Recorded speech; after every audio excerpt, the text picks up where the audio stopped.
What's going on, manifestors? In today's show, we'll be covering affirmations. This is a very simple technique. All you have to do is pull out a piece of paper and a pen or pencil. Once you have those two pieces of equipment, you could go ahead and get started. Take a goal, any goal that you have, and start writing them down in present tense as if it's already accomplished. So for instance, if you want to make $100,000 a year, write down in present tense, I earn $100,000 a year. I earn $100,000 a year, and repeat 15 times.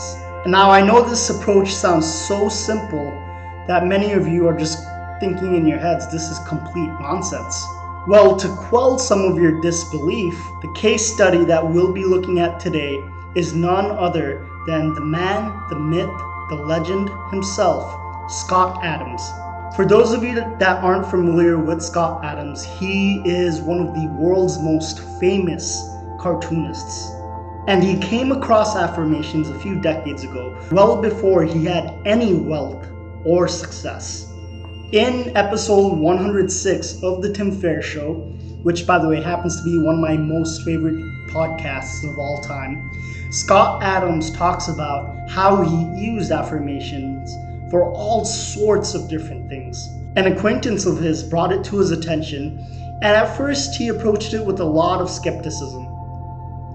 But reluctantly, he decided to give it a try.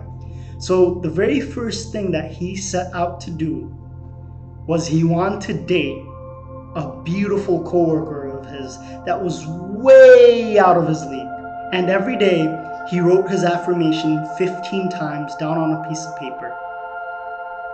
A bridge of incidents occurred, or a series of coincidences as many would call it, and before he knew it, he was dating that beautiful coworker of his. His second encounter with affirmations was when he decided he would want to be a great stock picker. At the time, mind you, he barely had any wealth. This was pre-Dilbert days, so he didn't have a lot of capital, or he didn't have the status or fame or any of that. So 15 times a day, he goes on writing, I, Scott Adams, am a great stock picker. I, Scott Adams, am a great stock picker. A few days go by, and then all of a sudden, out of the blue, one night he wakes up, and there's an idea that permeates his mind. For some reason, he just has this strong urge to buy Chrysler stock. And keep in mind, at this point in his life, he has zero experience investing, picking stocks. He hasn't really done any research. And at the time, Chrysler was tanking. The stock price was plummeting all the way down.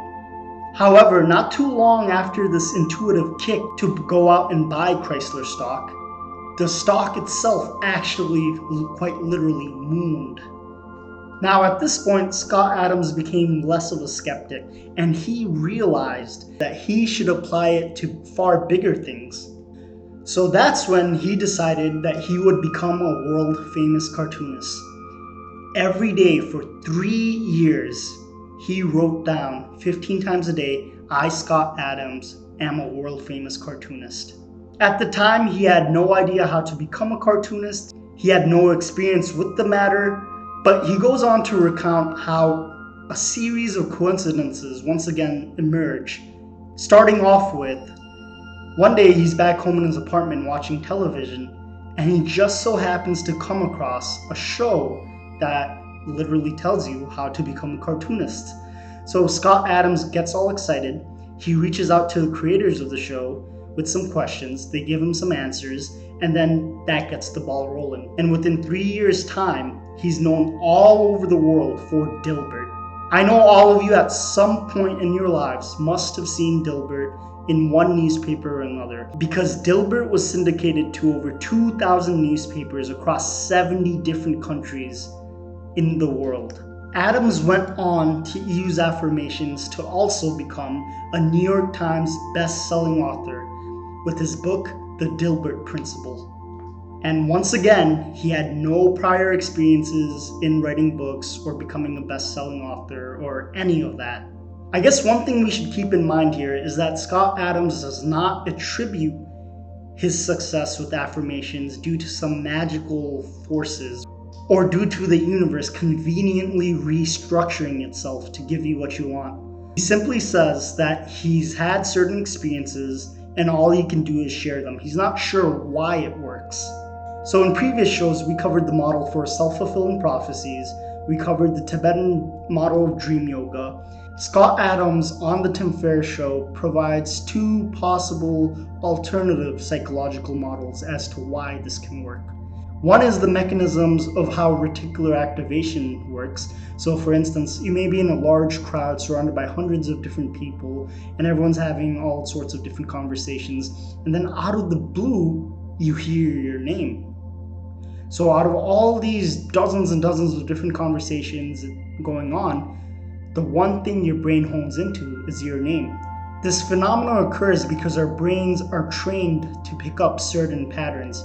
And so out of all the things going on around us at any given time, our brain will filter out certain pieces of information. The second explanation that Adams gives is that at some point, while you're writing down these affirmations, your subconscious mind completely overpowers your conscious mind.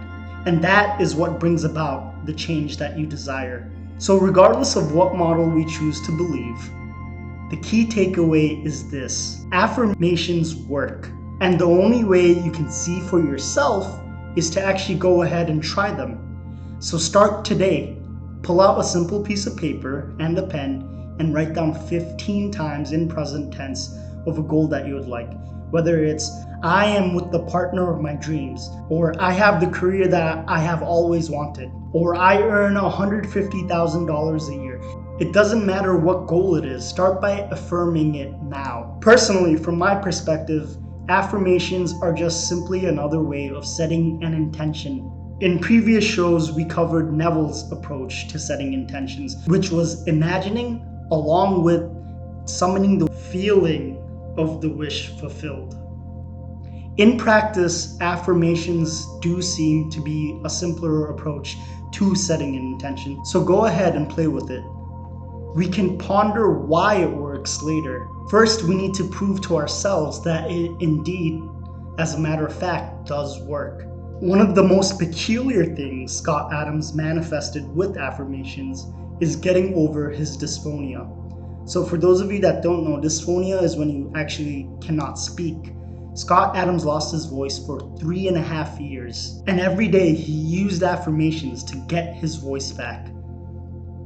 It did take time, but 3.5 years later, he was finally able to speak again. Now, there is one more case study that I'd like to bring up from a very good friend of mine. Him and I went to college together, and there was a time where he really wanted to experience what it was like to date a soulmate.